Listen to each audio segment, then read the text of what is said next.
Hollywood gave us clean gunfights where men dropped dead with barely a spot of blood on their shirts. They lied. The real frontier was a place of shattered bones, severed limbs, and wounds so horrific that hardened surgeons turned away. Today, we're revealing 10 weapons that movies deliberately soften, and the brutal truth about what they actually did to the men and women who faced them. Number 10. The Colt Walker's exploding cylinders, the revolver that killed its own users. Picture this. You're a Texas Ranger in 1847, riding hard against a Comanche raiding party. You draw your brand new Colt Walker, the most powerful handgun ever made, and squeeze the trigger. Instead of a bullet flying toward your enemy, the entire cylinder explodes in your hand, sending jagged shards of steel into your face, chest, and arm. Your fight is over before it started, and not because of the enemy. The Colt Walker wasn't just dangerous to opponents, it was a ticking time bomb for anyone who carried it. Hollywood shows these massive revolvers as instruments of frontier justice, but they conveniently ignore the weapon's most terrifying flaw. The Walker's cylinders frequently couldn't handle the enormous powder charges they were designed to fire. The .44 caliber chambers were loaded with up to 60 grains of black powder, creating muzzle energy that rivaled modern Magnum cartridges. But that same power pushed the steel beyond its limits. The revolver was born from a partnership between Samuel Colt and Texas Ranger Captain Samuel Walker, who demanded a weapon powerful enough to drop a mounted Comanche warrior at 50 yards. Colt delivered on the power. He failed on the durability.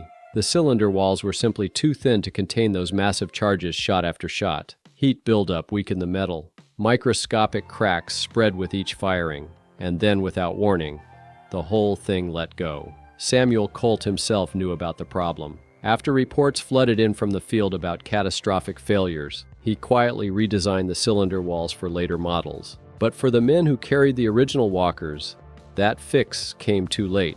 Military records from the Mexican-American War document Rangers and Dragoons who suffered devastating hand and facial injuries when their cylinders let go. Some lost fingers, others were blinded by steel fragments. A few were killed outright when the explosion drove metal into their skulls. The Walker weighed over 4 pounds and measured nearly 16 inches long. It required a saddle holster because no man could comfortably carry it on his hip. Yet for all that size and power, it remained terrifyingly fragile where it mattered most. The combination of massive firepower and structural weakness made it one of the most dangerous weapons on the frontier, and not always to the intended target. Only about 1,100 Walkers were ever produced. Today, survivors are among the rarest and most valuable of all antique firearms. Collectors prize them as masterpieces of early revolver design. But the men who actually carried them into combat knew a different truth. They were holding a weapon that might destroy the enemy, or might destroy them first. Every time they pulled the trigger, they were gambling with their own lives. Movies show the Walker as an unstoppable hand cannon. They never show the Ranger clutching a shattered, bleeding hand while his enemy closes in for the kill. Number 9. The Derringer's deceptive lethality. The pocket gun that created nightmares. Hollywood taught us to dismiss the Derringer as a gambler's backup, a lady's gun, something you pulled when you had no other options. That portrayal is dangerously wrong. The Derringer wasn't a weak alternative to a real weapon. It was a specialized killing tool designed to create devastating wounds at intimate range, and its victims didn't die cleanly. The Philadelphia Derringer, designed by Henry Derringer in the 1850s, fired a .41 caliber ball at relatively low velocity. Movies show that small caliber and assume it meant weak stopping power. The opposite was true. That heavy, slow-moving lead ball didn't punch through a target and exit cleanly like a modern bullet. It entered the body and stayed there, tumbling through tissue, shattering bones, and creating massive internal trauma that no frontier surgeon could repair. The physics made it a nightmare. A faster bullet often passed straight through, leaving a relatively clean wound channel. The Derringer's ball moved slowly enough to lose stability on impact. Once it hit flesh, it began to tumble and deform, carving an erratic path through organs and muscle. The soft lead flattened and fragmented, spreading damage across a wide area. What entered the body as a small round ball became a jagged mass of metal, tearing through everything in its path. Abraham Lincoln's assassination demonstrated exactly what a Derringer could do. John Wilkes Booth pressed his weapon against the back of the president's skull and fired a single shot. That .41 caliber ball entered Lincoln's head and never exited. It ricocheted inside his skull, destroying brain tissue throughout both hemispheres. The wound was catastrophic and unsurvivable, delivered by a gun small enough to hide in a coat pocket. The most powerful man in America was killed instantly by a weapon that weighed less than a pound. Frontier surgeons dreaded Derringer wounds above almost any other. The balls were nearly impossible to locate and extract. Without modern imaging, doctors probed blindly through damaged tissue, often causing more harm than the original wound. Lead fragments spread through the body, causing infection and poisoning that could kill weeks after the initial shooting. Victims who survived the initial trauma frequently died from complications that a clean, through-and-through rifle wound would never have caused. The Derringer's concealability made it even more dangerous. A man could carry one in a vest pocket, a boot top, or a sleeve without anyone knowing. In an era when many frontier towns banned open carry of firearms, the Derringer slipped past every ordinance. It was the weapon of assassins, of men who wanted to kill without warning and escape before anyone understood what had happened.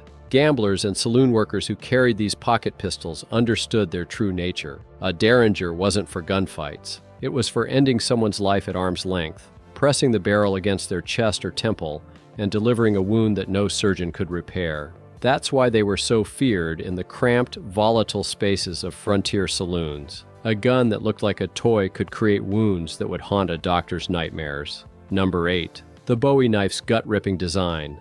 The blade built to disembowel. Every Western movie shows knife fights as quick, clean affairs. A stab, a fall, a bit of blood on the blade. The reality of what a Bowie knife did to human flesh was so horrific that even hardened frontiersmen wrote about it with horror. This wasn't just a big knife. It was a purpose-built, disemboweling tool designed by a man who understood exactly how to destroy a human body. Jim Bowie's original blade, created after his legendary sandbar fight in 1827, featured a clip point and a false edge along the spine's curve. That design wasn't decorative. The clip point allowed deep penetration, while the sharpened false edge let the wielder rip upward through a victim's abdomen when withdrawing the blade. A single thrust and pull could spill a man's intestines onto the ground. Bowie had been shot, stabbed, and beaten with a cane during that sandbar brawl. He survived, but he learned exactly what a knife needed to do to end a fight permanently. The typical Bowie knife measured between 9 and 15 inches in total length, with blades over an inch wide at the base. That width wasn't for show. A wider blade created wider wound channels, severed more blood vessels, and caused faster bleed-out. The thick spine gave the blade enough weight to chop through bone when swung like a hatchet. Bowie knives were often sharpened to a razor's edge on both sides near the tip, turning every angle of the blade into a cutting surface. There was no safe way to block it, no angle that wouldn't slice flesh. Frontier accounts describe Bowie knife wounds in stomach-turning detail, victims eviscerated with their organs hanging free, throat wounds that nearly decapitated, defensive injuries where men had their fingers completely severed trying to grab the blade. One account from Texas described a man whose entire forearm was laid open to the bone in a single slash. Surgeons who served on the frontier reported that Bowie knife trauma was among the most difficult to treat because the wounds were so large and so deep. Stitching a 6-inch gash was one thing. Trying to repair a wound that had opened the abdominal cavity was something else entirely. The knife's crossguard served another brutal purpose. It allowed the wielder to punch with the knife, driving knuckles into the opponent's face while keeping grip on the handle. A skilled knife fighter could blind a man with the pommel, then open his belly with the blade in a single fluid motion. Some fighters used the heavy pommel to crack skulls, switching between slashing and bludgeoning, depending on what the moment required. The Bowie knife wasn't just a cutting tool. It was a complete fighting system in a single piece of steel. Hollywood softened the Bowie knife into a tool for cutting rope and whittling sticks. The frontiersmen who carried them knew better. This was a weapon designed to kill in the most visceral way imaginable. Number 7. The sawed-off shotgun's catastrophic spread. What buckshot actually does. In movies, a shotgun blast knocks a man backward. Maybe there's some blood on his shirt. Then the scene cuts away. That's not what happened on the frontier. A sawed-off shotgun at close range didn't create wounds. It created destruction so complete that witnesses struggled to describe what remained. Sawing down a shotgun barrel to under 18 inches transformed an already deadly weapon into something almost incomprehensible in its lethality. The shortened barrel spread the shot pattern immediately upon leaving the muzzle, turning a focused projectile into a wall of lead that couldn't miss at room distance. A 12-gauge loaded with double-aught buckshot sent 9.33 caliber balls into a target simultaneously. At 10 feet, those balls hadn't yet spread apart. They entered the body as a single mass, creating an entry wound larger than a man's fist. The tissue destruction was catastrophic. Unlike a single bullet that created a wound channel, buckshot shredded everything in its path.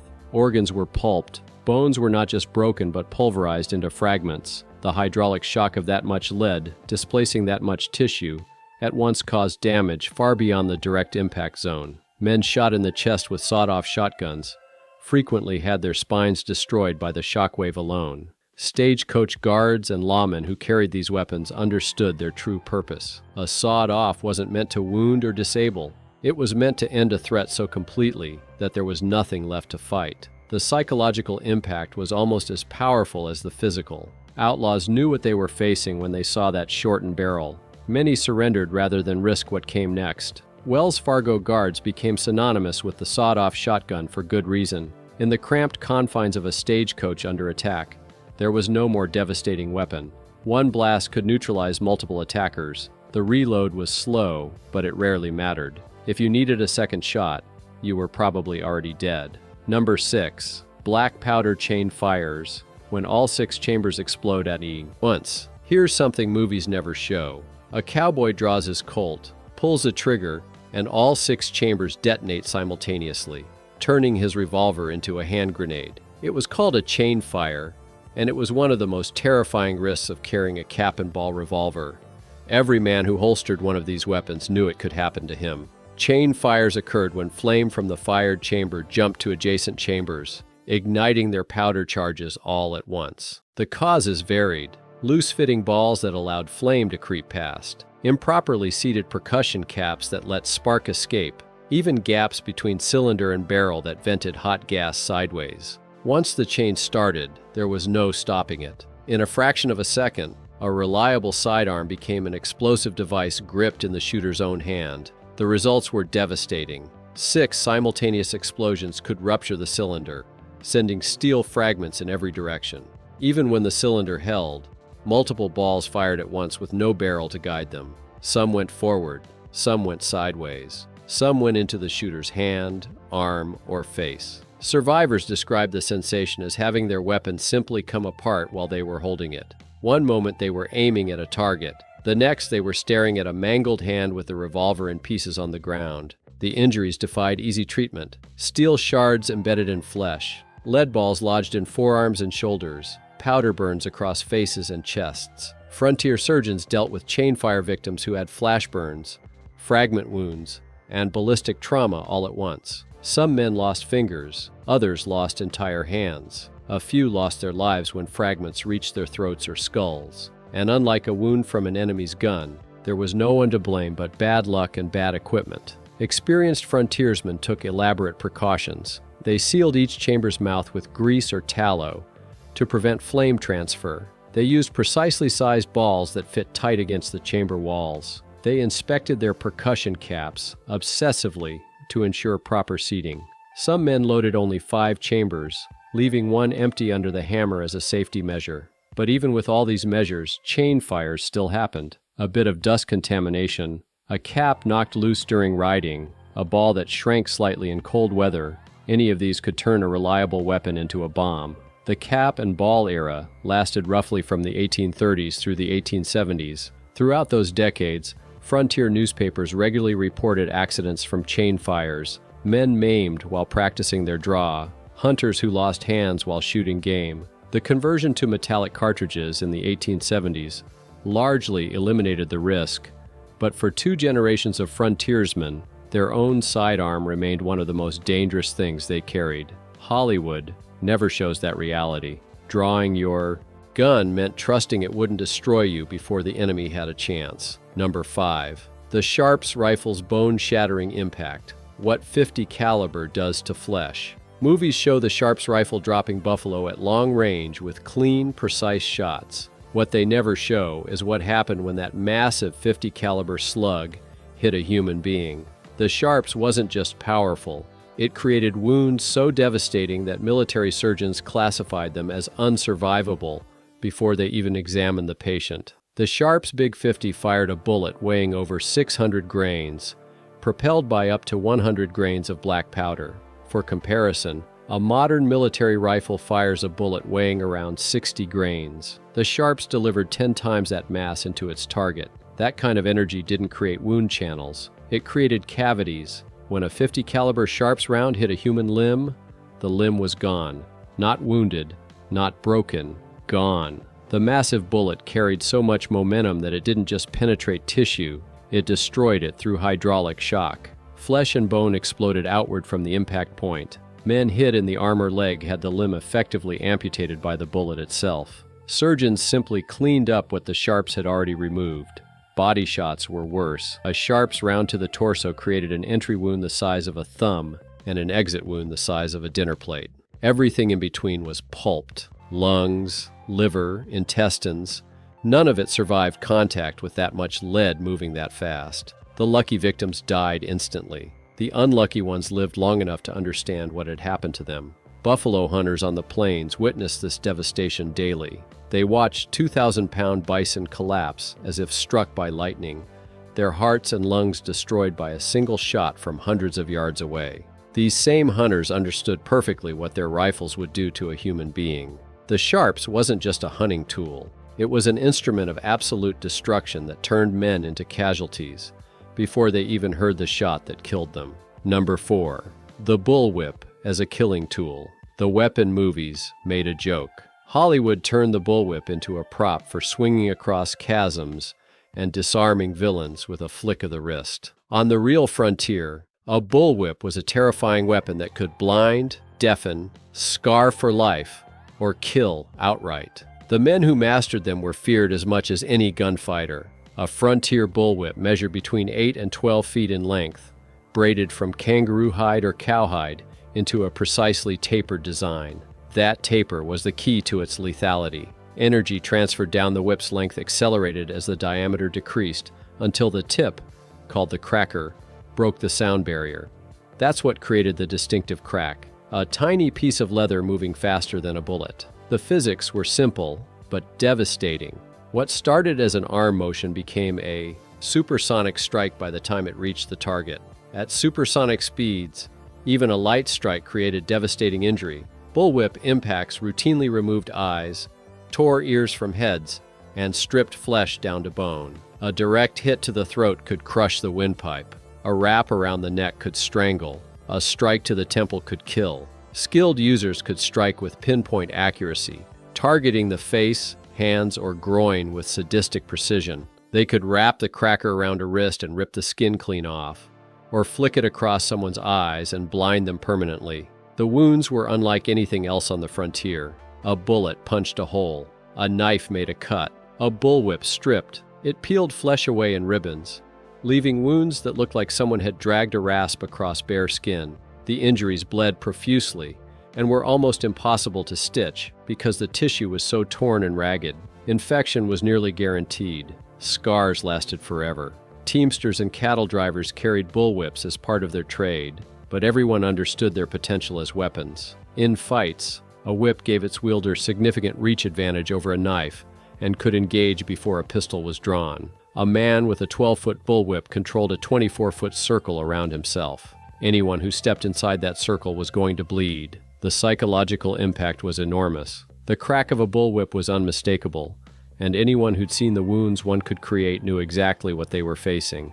Frontier accounts describe bullwhip fights that left men permanently disfigured, faces striped with scars down to the bone, hands with fingers partially severed, eyes destroyed by a single stroke. Men who lost fights against bullwhip wielders carried the evidence for the rest of their lives. Unlike a gunshot wound that might heal cleanly and leave only a small scar, bullwhip injuries left lasting reminders of the encounter that everyone could see. The next time you see a movie hero playfully flick a whip, remember what that tool actually did on the frontier. It was a weapon of mutilation that men carried openly and used without hesitation. Number 3. The tomahawk's back spike, the puncture wound, Hollywood ignores. Movies love showing tomahawks thrown at fleeing enemies, spinning gracefully through the air to lodge in a target's back. That's not how tomahawks were actually used. Throwing a tomahawk meant giving away your weapon to an enemy who might not even be hit. It was a desperate last resort, not a primary attack.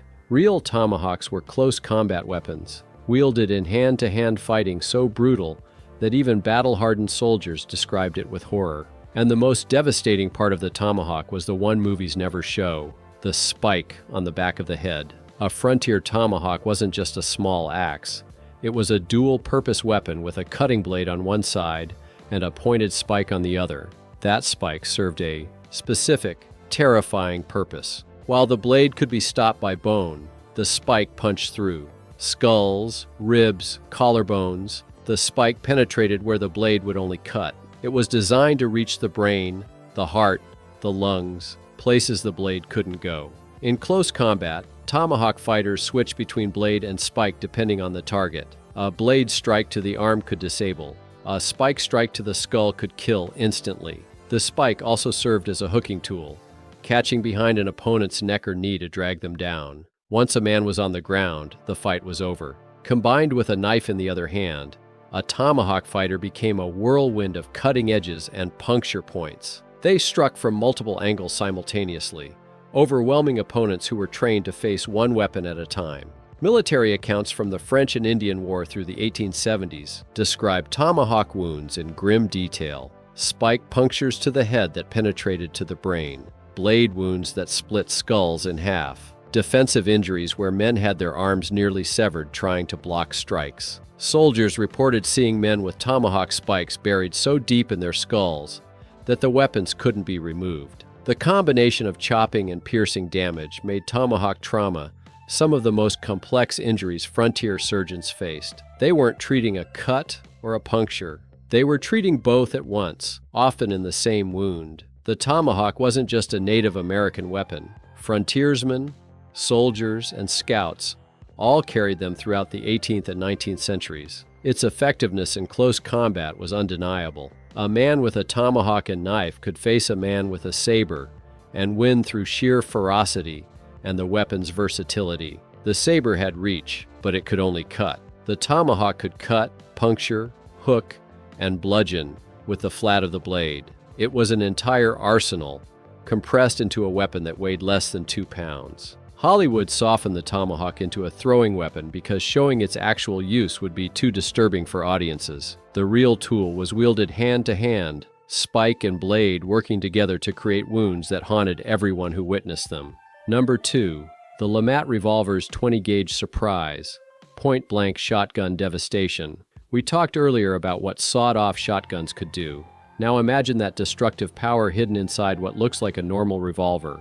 The LeMat didn't just give shooters 9 pistol rounds. It gave them a 20-gauge shotgun blast that could clear a room, and movies have never shown what that actually meant for anyone on the receiving end. Dr. Jean-Alexandre LeMat designed his revolver with a central shotgun barrel surrounded by a 9-shot 42 caliber cylinder. A simple lever on the hammer switched between the 2 firing modes.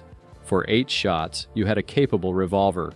On the 9th, you had a smoothbore shotgun loaded with buckshot, or a solid ball. The design was ingenious. 2 completely different weapons sharing 1 grip, 1 trigger, 1 hammer. An opponent counting shots would expect an empty cylinder after 9 pulls. Instead, he'd get a face full of buckshot. At point-blank range, that 20-gauge barrel was a devastation machine. Loaded with buckshot, it spread a pattern of lead balls directly into a target's chest or face, at a distance measured in feet, not yards. The wounds were catastrophic.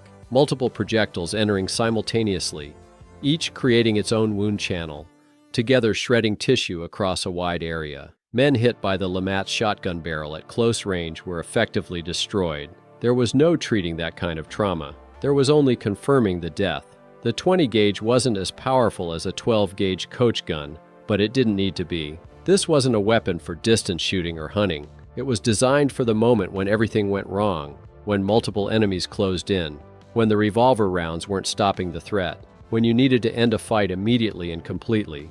1 pull of the trigger and everyone standing in front of you was down.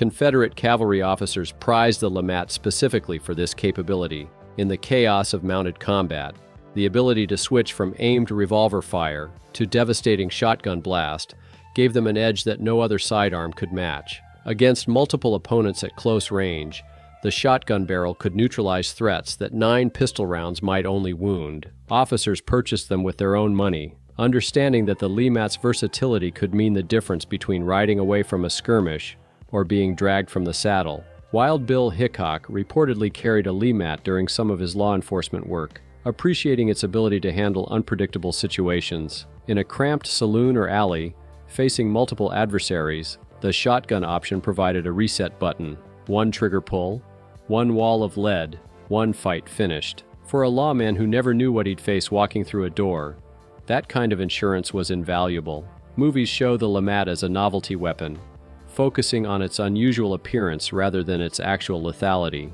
They treat it like a curiosity, a strange footnote in firearms history. On the frontier, men who faced that central barrel at close range knew exactly what they were looking at. It wasn't a curiosity. It was a death sentence disguised as a sidearm. Number 1. Slow lead death, the poison that killed survivors. Months later.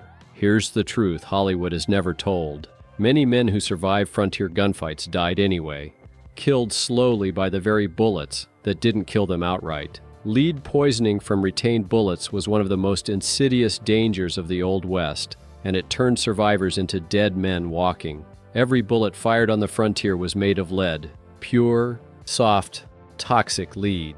When those bullets entered a body and weren't removed, they began to break down. Body heat, blood chemistry, and constant movement caused the lead to dissolve slowly into the bloodstream. Over weeks and months, that lead accumulated in organs and bone marrow, creating poisoning that destroyed the victim from the inside out. Symptoms started slowly: fatigue that wouldn't lift, stomach pain that became constant, joints that ached and swelled. Then came the worst symptoms: mental confusion, memory loss, tremors in the hands. By the time full lead poisoning set in, victims experienced seizures, paralysis, and organ failure. Men who'd walked away from gunfights thinking themselves lucky spent their final weeks in agony, their nervous systems disintegrating from metal they carried inside them. Frontier surgeons understood the danger. That's why they amputated so aggressively. A bullet in a limb might not kill you today, but the lead would kill you in 6 months. Cutting off an arm or leg wasn't just about stopping bleeding or preventing infection. It was about removing poison before it spread. Surgeons who couldn't extract bullets often warned patients exactly what to expect and how long they had. The famous and the anonymous alike suffered this fate. Men who survived celebrated gunfights, whose names became legend, quietly wasted away as the bullets inside them did what they couldn't do on the day they were fired. Their deaths were recorded as illness, as mysterious decline, as simple bad luck. The true cause was the lead slowly dissolving in their bodies, finishing the job the shooter started. Hollywood can't show this death. It's too slow, too quiet, too removed from the dramatic gunfight that caused it. But for the men who lived and died on the frontier, this was the most terrifying danger of all. You could win the fight, walk away, and still lose everything to the poison you carried inside you. From exploding cylinders to slow lead death, the weapons of the Wild West were far more dangerous than any movie has ever shown. Hollywood gave us clean gunfights and bloodless brawls because the truth was too disturbing for audiences. The reality was shattered bones, eviscerated bodies, and men destroyed by their own weapons as often as by their enemies. Every scar and wound on the frontier told a story of violence that went far beyond what the screen could capture. These weren't props or plot devices. They were instruments of destruction carried by men who understood exactly what they could do and feared them accordingly. If you've made it this far, you've seen the frontier stripped of its Hollywood polish. The real West was brutal, bloody, and merciless, and the weapons that shaped it were more terrifying than anyone who hasn't studied them can imagine. Subscribe for more journeys through the real history of America's deadliest era. We're just getting started uncovering the truths that movies left buried. Until next time, keep exploring.